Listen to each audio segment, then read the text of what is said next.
众所周知，翻斗花园不养凡人，出来一溜全是狠人。小时候看图图闹笑话，长大了发现自己才是那个笑话。这一位逆天改命胡英俊，全翻斗花园最有种的男人，愣是在90年代从地狱级别的河南高考中杀出重围，成为村里第一个985大学生，拳打家徒四壁，脚踏贫苦卑微。不靠天赋，只靠努力闯进上海魔都，成为桥梁工程设计总指挥。第一个月就拿到5000工资，世纪初的5000块什么水平？真不用我多说了吧？随后还迎娶了上海本地独生女张小丽，一次就付清汤臣一品的大3居。婚后一人包揽全家收入，张小丽在全职主妇的同时，还能出去再找工作创业，没有爽文男主的命，却硬是走上了大男主的路。第二位慷慨大方仲正妈。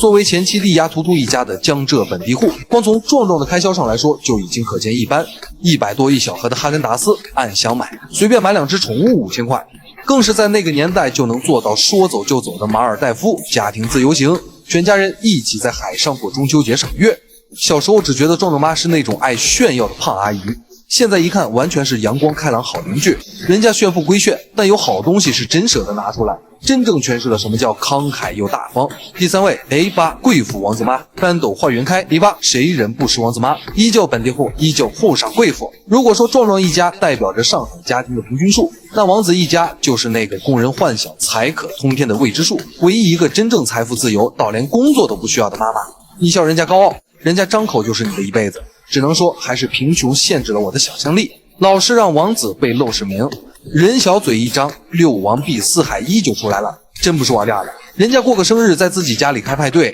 吃的是海鲜自助，半个成年人高的蛋糕，眼神稍微不好点找个厕所都迷路。后来去图图家做客，随手送的就是一部最新的游戏机。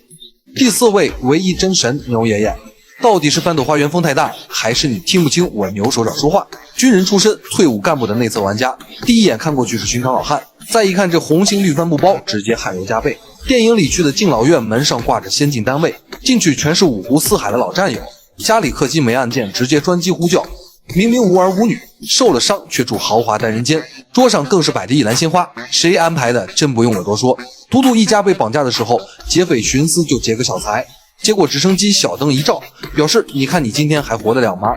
迎面上来一行车，全是本地户的豹子号，叫来的警车一看司机都是2级警监，真不敢想后座那里是什么大人物。事后牛爷爷跟图图嘱咐，咱以后千万别犯小事，太小的官咱们认识。牛爷爷微信翻到头了，最后挑了个最底下的，结果发现都是市长。有人还在为人生未来发愁，图图只要给牛爷爷拜个年的功夫，明天就能保送军校了。